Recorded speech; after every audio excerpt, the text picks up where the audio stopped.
नाबालिग छात्रा के साथ किया सपा विधायक के रिश्तेदार ने किया दुष्कर्म। बाल संरक्षण आयोग ने लिया संज्ञान। बाल अधिकारी संरक्षण आयोग के अध्यक्ष ने घटना का संज्ञान लेकर आज बिलारी कोतवाली में जाकर घटना के बारे में जानकारी की और पीड़ित को जल्द से जल्द इंसाफ दिलाए जाने की बात कही। बताते चले कि बिलारी कोतवाली क्षेत्र में बीती 26 अक्टूबर को दबंग अंदाज में घर में बर्तन लेने के बहाने घर में आ गया और घर में अकेली मिली 14 वर्षीय छात्रा के साथ दुष्कर्म की घिनौनी वारदात को अंजाम दे दिया और साथ ही पीड़िता छात्रा को धमकी दी कि उसने अगर इस घटना के बारे में किसी को भी बताया तो उसके पूरे परिवार को मार देगा। लेकिन डरी सहमी छात्रा ने अपने साथ हुई हैवानियत की घटना अपनी मां को बताई, जिसके बाद उन्हीं के साथ किराए पर रह रही महिला दरोगा से इंसाफ की गुहार लगाई। लेकिन पीड़िता की मां का आरोप है कि साथ में रह रही महिला दरोगा उन्हें गुमराह करती रही और उन्हें कोई कार्रवाई भी नहीं करने दी, जिसके बाद पीड़ित ने घटना की शिकायत 15 नवंबर को मुख्यमंत्री योगी आदित्यनाथ से की। तब जाकर 15 नवंबर को देर रात बिलारी कोतवाली में रिपोर्ट दर्ज की गई। घटना के बारे में बाल अधिकारी संरक्षण आयोग के अध्यक्ष ने थाने में जाकर घटना के बारे में जानकारी किया और पीड़ित को जल्द से जल्द इंसाफ दिलाए जाने की बात कही और साथ ही उस महिला दरोगा से भी जानकारी जिन्होंने पीड़ित परिवार को इसकी शिकायत नहीं करने दी। रेशमा जी, कहाँ रहती हो आप? मैं बिलारी उनके फाजिल भाई के मकान में रहती हूँ। तो आप थाने जो आई हो, किस लिए आई हो, क्या वजह है? मेरी बेटी के संग जांचती हुई है और जांचती होने के बाद के लोग हमें धमका रहे हैं, डरा रहे हैं बहुत।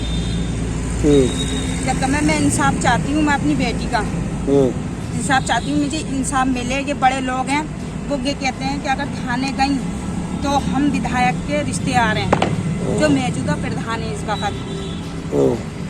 क्या मैं इंसाफ चाहती हूँ, मैं अपनी बेटी का।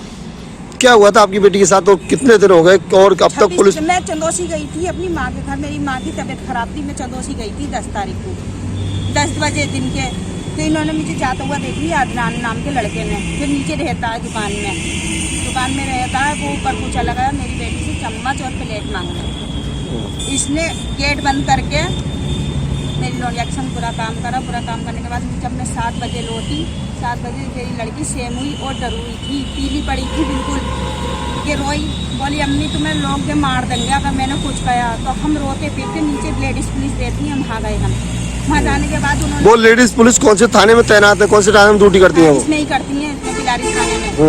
तो वो बोली मैं तुझे इंसाफ दिलाऊंगी, इनको जेल भेजूंगी, मेरी लड़की नाबालिग है। उन्होंने क्या क्या दिला के हम आ नहीं सकते और तक में हमें तमंचा लेके कुछ लोग हमें धमकी देने आए। अच्छा, तो अब कितने दिन हो गए आप थाने वाने गई थी? नहीं, मैं नहीं गई। अब छुपके छुपाते मैं आई हूँ, क्योंकि अपनी जान का खतरा है इन लोगों से बहुत, इसलिए नहीं आई हूँ मैं। रात भी मेरे घर 3-4 लोग आए थे। तो आप 112 को फोन करती हैं? आपसे 112 को फोन करने गई क्या? तो हम नहीं जानते ना, पहले उसे लगा देते हम, क्या मैं 100 नंबर, आप 100 नंबर लगता है नहीं। अच्छा, हाँ। तो अब आपको कल जैसे एसएसपी के पास पेश हुई तो क्या आश्वासन आपको मिला है? उन्होंने नंबर दिया था, बोले कि मैं इसके नंबर पे कॉल करियो अगर वो सुनवाई नहीं करें। हमें इंसाफ चाहिए। हम अभी बिलारी थाने आए, हमें इंसाफ चाहिए। हमारी बेटी का नाबालिग बेटी है, मेरी 14 साल की, इसका बाप भी नहीं है, किराए पे रहती हूँ मैं, अपनी मेहनत मजदूरी करके अपने बच्चों का पेट पालती हूँ। अच्छा, तो मुझे इंसाफ चाहिए। अगर ये बड़े लोग मेरी बेटी को या गरीबों को रोंदने लगेंगे तो हम गरीब लोग जाएंगे कहाँ? हम बेटियों की सुरक्षा कैसे करेंगे हम? नहीं, योगी जी ने सुरक्षा के लिए पुलिस बनाई है, अलग से टीमें गठित की हैं, तो क्या आप उन्हें कोई संपर्क किया? पुलिस ही हमें ये कहेगी कि हम इंसाफ दिलाएंगे, वही गुम कर देंगे, तो हम जाएंगे कहाँ जब हमें कोई निकलने नहीं देगा? अच्छा, उस दरोगा की जो वहाँ रहते हैं, जो महिला दरोगा रहती हैं, उसकी कोई नाम या जान पहचान कौन? नहीं, हम नहीं जानते। हम 3 मंजिल पे रहते हैं, वो दूसरी मंजिल पे रहती है। बस आपने दूसरे दिन को पूछा तो क्या बताया? वो कुछ लोग हमें धमकी देने आ गए, एक मुजस्सिम नाम के, वो धमकी देने आ गए कि अगर तू कहीं जागी तो हम तुझे गोली से मार देंगे। बोले क्या? ये मुजस्सिम कौन है? पता नहीं, नाम ले रहे थे कि हम विधायक के रिश्तेदार हैं खास। अच्छा, विधायक अदनान भी यही कह रहा था कि मैं सगा फुफेरा भैया हूँ विधायक का, हमारा कोई कुछ नहीं बिगाड़ेगा। अच्छा, बोले हम विधायक वो ऐसा के रिश्तेदार। अच्छा, तो क्या चाहती हैं आप? मैं इंसाफ चाहती हूँ, मेरी बेटी का इंसाफ करो।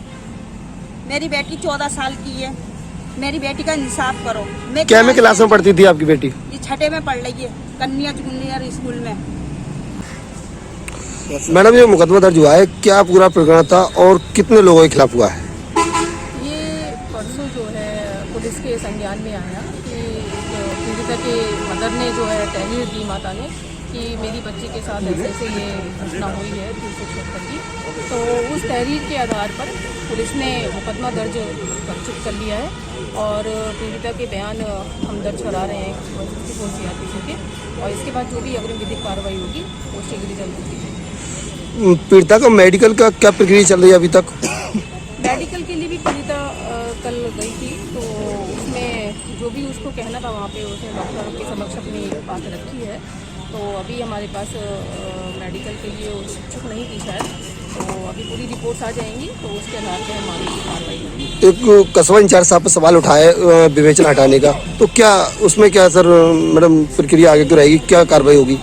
अभी कुछ ऐसी चीज़ सामने आई है तो अभी हम अपने उच्च अधिकारियों के समक्ष इस बात को रखेंगे और जैसे हमें आदेश निर्देश प्राप्त होंगे उसके तहत उस पर कार्रवाई की जाएगी। आयोग का अध्यक्ष हूँ और लखनऊ से यहाँ बिलारी के इब्राहिमपुर में जो एक यौन दुष्कर्म की घटना हुई है उसका संज्ञान लेने के लिए आज यहाँ बिलारी थाना स्थल पर आया था। तो यहाँ सभी पक्षों को बुलाकर बात की, खासतौर पर जो पुलिस के अधिकारी थे, चाहे वो CO महोदय थी, यहाँ पर थानाध्यक्ष थे और भी जो मौजूद लोग हैं, पायदेशीपाल जी हैं और भी तमाम संस्थाओं के लोग थे जिनके मैंने बात की। और मुझे लगा कि जब रिपोर्ट यहाँ पुलिस के पास आई है तो पुलिस ने उस पर प्रभाव रूप से कार्रवाई की है। कार्रवाई का इस सेंस में कि हमारे यहाँ पॉक्सो का तात्पर्य ये होता है कि कहीं भी कोई भी यौन दुष्कर्म की घटना नाबालिग के साथ हुई है तो विलंब बिना किसी देरी के पॉक्सो एक्ट के अंतर्गत मुकदमा दर्ज होगा। 376 की धाराएं देखी जाएंगी आगे कि जो घटना हुई है उसकी गंभीरता कितनी है। तो इसमें कोई शक नहीं कि जो रिपोर्ट आई है मदर की उसमें एक अभियुक्त का नाम बताया गया है और अभियुक्त का नाम बताने के बाद वो रिपोर्ट दर्ज हुई है और पुलिस ने आज वायदा किया है कि वो अभियुक्त को पकड़कर तुरंत बंद कर देगी। जो पॉक्सो एक्ट है उसके अंतर्गत मेडिकल यानी चिकित्सीय परीक्षण बहुत जरूरी होता है, जिसके लिए कार्रवाई कर दी है पुलिस ने। और चिकित्सीय परीक्षण के लिए वो हमारी जो पीड़िता है वो यहाँ अस्पताल गई है, उसकी मदर भी साथ है, यहाँ जो इन्वेस्टिगेटिंग ऑफिसर है वो भी साथ है। यहाँ जांच में स्पष्ट पता चला कि पुलिस अपनी सक्रियता के साथ काम कर रही है और हमारा आयोग का काम संज्ञान लेकर सरकार की संस्थाओं के संज्ञान में लेना है, यानी महिला कल्याण बाल विकास के संज्ञान में लाना है, मुख्यमंत्री जी के संज्ञान में लाना है, मुख्य सचिव जी के संज्ञान में लाना है। तो मैं लखनऊ जाने से पहले यहाँ इस जांच में आया था और मुझे लगता है कि कार्रवाई बिना किसी पक्षपात के कार्रवाई चल रही है और उसमें अगर कहीं पक्षपात अगर कहीं दिखाई देता है तो उसमें फिर सरकार की तरफ से कार्रवाई बहुत तीव्र होगी। तो यहाँ जो भी घटना हुई है उस घटना का संज्ञान लिया गया है, बाल आयोग ने भी संज्ञान लिया है, यहाँ पुलिस ने भी संज्ञान लिया है, प्रशासन ने भी संज्ञान लिया है, समाज के आम लोगों ने भी संज्ञान लिया है और सबका विचार ये है कि पीड़िता को न्याय मिलना चाहिए और जो अभियुक्त है वो जेल के पीछे जाना चाहिए। तो पुलिस ने भी आज ये वायदा करा है, तो मुझे उम्मीद है कि पुलिस इसमें अपनी सफल रहेगी और पीड़िता को न्याय दिलाने में कामयाबी हासिल करेगी। सर एक कस्बा इंचार्ज पे सवाल उठाए गए, विवेचना चेंज कराई जाए तो क्या उसमें क्या? हाँ, देखो अभी इसको कहा है कि कहीं, मैंने पहले कहा है कि कहीं भी कोई पक्षपात अगर नजर आता है तो बाल आयोग भी कठोरता के साथ काम करेगा और ये बात सरकार के संज्ञान में जाएगी तो सरकार के स्तर पर भी कठोरता से कार्रवाई होगी। सर कस्बा इंचार्ज के खिलाफ और भी कई शिकायतें हो चुकी हैं अभी लगातार। मैं तो अभी ये देख रहा हूँ, मेरे पास केवल ये घटना से जुड़ी ही मेरे पास शिकायत है, मेरे पास कोई और शिकायत किसी प्रकार की नहीं है। तो मैं तो इसी पर केंद्रित रखूंगा कि मेरे इस घटना पर कार्रवाई पुलिस के द्वारा क्या हुई है, कितनी प्रभाव के साथ कार्रवाई हुई है और नहीं होती है तो उसमें फिर कार्रवाई इन यहाँ अधिकारियों पर संभावित है।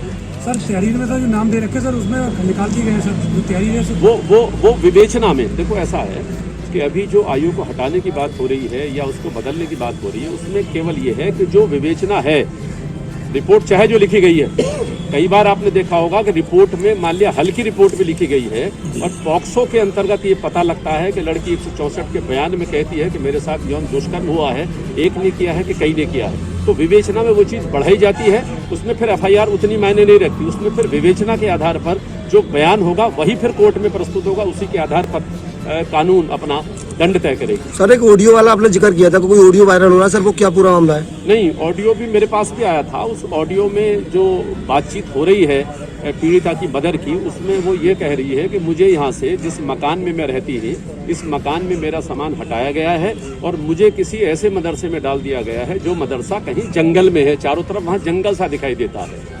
तो इसका मतलब ये है कि कहीं ना कहीं दबाव देने की बात की थी, लेकिन ये पुलिस के संज्ञान में सारी बातें आ गई हैं, सारे ऑडियो, सारे फोटो और वहाँ जो भी FIR से जुड़ी हुई तहरीर है वो सब उनके पास है। उस पर विवेचना ईमानदारी से होगी, पीड़िता को न्याय मिलेगा और जो अभियुक्त है वो जेल के पीछे होगा। सर घटना 26 तारीख की, मुकदमा 18 दिन बाद दर्ज हुआ सर। मुश्किल ये है कि जब आपके पास कोई बताएगा, कोई चर्चा करेगा, सामाजिक व्यक्ति बताएगा, पुलिस वाला बताएगा, मोहल्ले वाला बताएगा। बात ये नहीं है कि कब घटना हुई है। रामपुर में मैं गया था, वहाँ 3-4 महीने के बाद को कल्प्रिट को पकड़ के बंद कराया है। तो ये आप सबकी जिम्मेदारी है कि कोई भी घटना अगर कहीं होती है तो उसका संज्ञान लेकर पुलिस के संज्ञान में लाने की आवश्यकता है, और वो संज्ञान में अगर नहीं आप लाओगे तो निश्चित तौर पर फिर हमारे साथ में प्रॉब्लम